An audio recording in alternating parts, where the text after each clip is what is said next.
வெள்ளை பணியாரம் பண்ணுவியா?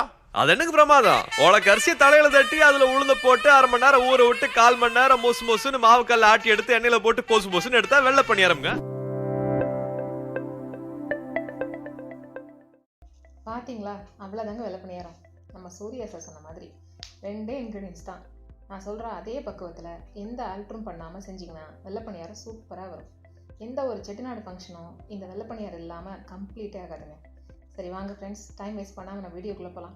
இது வரைக்கும் நம்ம சேனலை சப்ஸ்கிரைப் பண்ணாமல் இருந்தீங்கன்னா இப்போ சப்ஸ்கிரைப் பண்ணுங்க.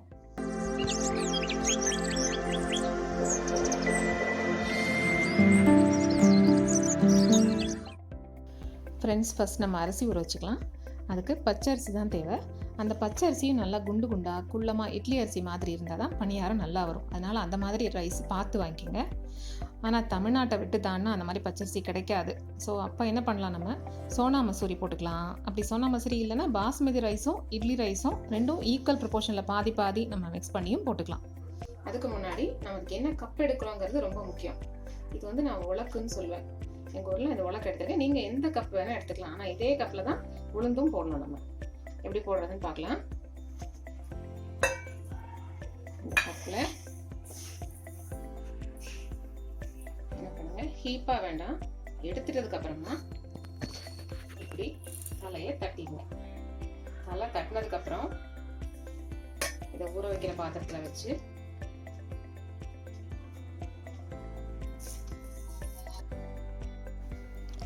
அந்த அரிசி மேலே கோபுரம் மாதிரி உளுந்த போட்டுடலாம்.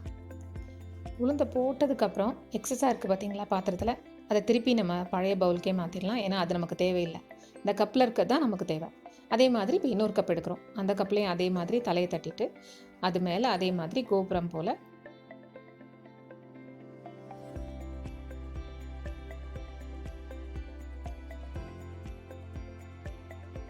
போட்டு தண்ணி ஊற்றி 3 தடவை இதை வாஷ் பண்ணிவிட்டு இதை ஒரு 1.5 மணி நேரம் ஊற வச்சா போதும். 1.5 மணி நேரத்துக்கு மேலே ஊற வச்சோம்னா எண்ணெயை குடிக்க ஆரம்பிச்சிடும் பணியாரம். அதனால கரெக்டாக 1.5 மணி நேரத்துக்கு அப்புறம் இதை நம்ம அரைச்சிடணும். அரிசி 1.5 மணி நேரம் ஊறிடுச்சு. இப்போ நம்ம கிரைண்டரில் போட்டுடலாம். நம்ம கொஞ்சம் கெட்டியாகவே ஆட்டிக்கலாம், ரொம்ப தண்ணி ஊற்ற வேண்டாம். மாவு ஆகிறதுக்குள்ளே அதுக்கு தேவையான சட்னி அரைச்சிக்கலாம். இந்த வெள்ளை பணியாரத்துக்கு மிளகா சட்னி தாங்க பெஸ்ட்டு மேட்ச். அந்த மிளகா சட்னி இந்த பணியாரத்துக்கு மட்டும் இல்லைங்க, இட்லி, தோசை, சப்பாத்தி எல்லாத்துக்குமே ஆப்டாக இருக்கும். இந்த சட்னியை செஞ்சு ஃப்ரிட்ஜில் வச்சிட்டோம்னா 1 வாரத்துக்கு கூட யூஸ் பண்ணிக்கலாம். இப்போ அதுக்கு என்னென்ன தேவைன்னு பார்த்துடலாம். 2 வெங்காயம் பெருசு பெருசாகவே நறுக்கி வச்சுக்கலாம். 2 தக்காளி அதையும் பெருசாக நறுக்கிக்கலாம்.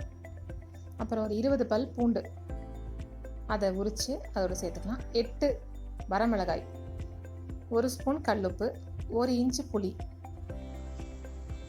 இது எல்லாத்தையும் மிக்சியில் போட்டு நல்லா நைஸாக அரைச்சி எடுத்துக்கலாங்க. அப்படியே பச்சையாக அரைச்சிட வேண்டியதுதான். சட்னி இப்போ தாளிச்சிடலாம்.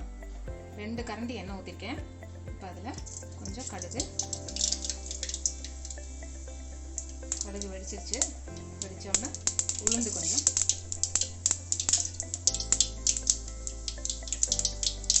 உளுந்து போட்டோன்னா கொஞ்சம் பெருங்காயம் போடலாம் உளுந்துக்காக.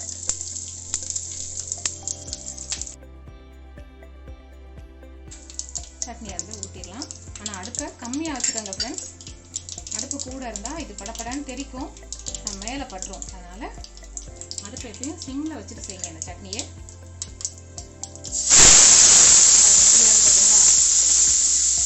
தண்ணி ரொம்ப ஊற்ற வேண்டாம்.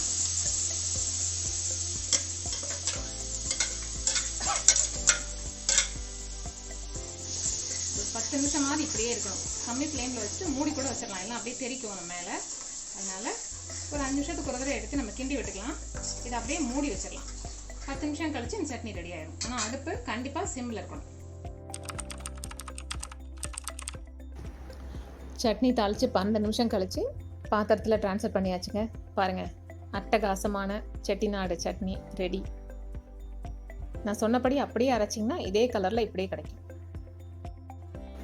மாவு முக்கால்வாசி அரைப்பட்டுருச்சு. இப்போயே இதுக்கு தேவையான உப்பு போட்டுடலாங்க. ஏன்னா அப்புறம் அள்ளினதுக்கப்புறம் போட்டோம்னா ரொம்ப நீர்த்து போயிடும். நான் 3 கப் எடுத்திருக்கேன். அதனால் 3 கப்புக்கு தேவையான 3/4 டேபிள் ஸ்பூன் போட்டிருக்கேன். பாருங்கள், இவ்வளோ போட்டால் போதும். இது உப்பு கம்மியாக தான் பிடிக்கும். அதனால் இவ்வளோ 3 கப்புக்கு நான் இவ்வளோ போட்டிருக்கேன். நீங்கள் அது மாதிரி அது உங்களுக்கு ஏற்ற மாதிரி நீங்கள் போட்டுக்கோங்க. உப்பு போட்ட பிறகு ஒரு 5 மினிட்ஸ் கழித்து நம்ம மாவு எடுத்துடலாங்க. மாவை தோசை மாவு பார்த்துக்கு கலக்கி வச்சுருக்கேன் பாருங்கள். நம்ம எடுக்கும்போது இன்னும் கொஞ்சம் திக்காக இருந்ததுன்னா நம்ம கொஞ்சம் பால் சேர்த்து இப்படி கலக்கிக்கலாம். இப்போ மாவு ரெடியாக இருக்குது. வெள்ளை பணியாரம் போடுற கேப்புக்குள்ளே நம்ம சேனலை சப்ஸ்கிரைப் பண்ணாதவங்கெல்லாம் போய் பண்ணிட்டு வந்துடுங்க. கூடவே இந்த பெல் பட்டனையும் ப்ரெஸ் பண்ணிடுங்க. அப்போ தான் வாரம் நான் போடுற வீடியோஸ்லாம் உங்களுக்கு கரெக்டாக வரும். ஒரு பேன் வச்சு நம்ம அதில் எண்ணெய் ஊற்றிக்கலாம். நம்ம பண்ண போகிறது ஷாலோ ஃப்ரை தான், டீப் ஃப்ரை கிடையாது. அதனால் மிதக்கிற அளவுக்கு தேவையான எண்ணெயே போதும். நமக்கு ரொம்ப எண்ணெய் ஊற்ற வேண்டியது. இந்த மாதிரி தட்டையாக இருக்க பாத்திரம் ஒரு பேன் எடுத்துக்கோங்க, தான் கரெக்டு. இந்த மாதிரி பாத்திரம் எடுத்தோம்னா ஒன்றா தான் ஊற்ற முடியும். இந்த மாதிரி பேன் எடுத்தோம்னா ஒன்றா தான் ஊற்ற முடியும். ஆனால் இதில் இடம் இருக்க அளவுக்கு நம்ம ஊற்றிக்கலாம். அதனால தான் இந்த மாதிரி இந்த வெள்ளை பணியாரத்துக்கு மட்டும் இந்த மாதிரி தட்டையாக இருக்க மாதிரி ஃப்ளாட்டாக இருக்க மாதிரி பேன் யூஸ் பண்ணுங்கள். நமக்கு வேலை ஈஸியாக இருக்கும். இது இந்த மாதிரி ஏந்தல் கரண்டியாக எடுத்துக்கணும். இல்லை பார்த்தீங்களா எப்படி இருக்குன்னு? குழி கரண்டி எடுக்கக்கூடாது. இந்த மாதிரி ஏந்தலாக இருந்தால் நமக்கு பணியாரம் நல்லா வரும். குழிக்கண்டி இல்லைன்னா அதில் ஊற்றுங்க, ஆனால் இதில் ஊற்றுனா நல்லா வரும். இப்போது நல்லா இப்படி கலக்கிட்டு மாவு வடியாமல் இப்படி வச்சுட்டு மாவை ஒரே இடத்துல இதே மாதிரி ஊற்றணும். தோசை மாதிரி பரவலாக ஊற்றக்கூடாது. எண்ணெய் நல்லா சுடணுங்க. நல்லா ஹாட் ஆனதுக்கப்புறம் தான் ஊற்ற ஆரம்பிக்கும். ஊற்றும் போது மீடியம் ஃப்ளேமில் இருக்கணும் அடுப்பு. அப்போ ரொம்ப அடுப்பு கூட இருக்கக்கூடாது. அதுக்கப்புறம் புஷன் வந்ததுக்கப்புறம் நம்ம அதை திருப்பி விட்டுட்டு ஒரு 2 மினிட்ஸ் கழித்து எடுத்துடலாம்.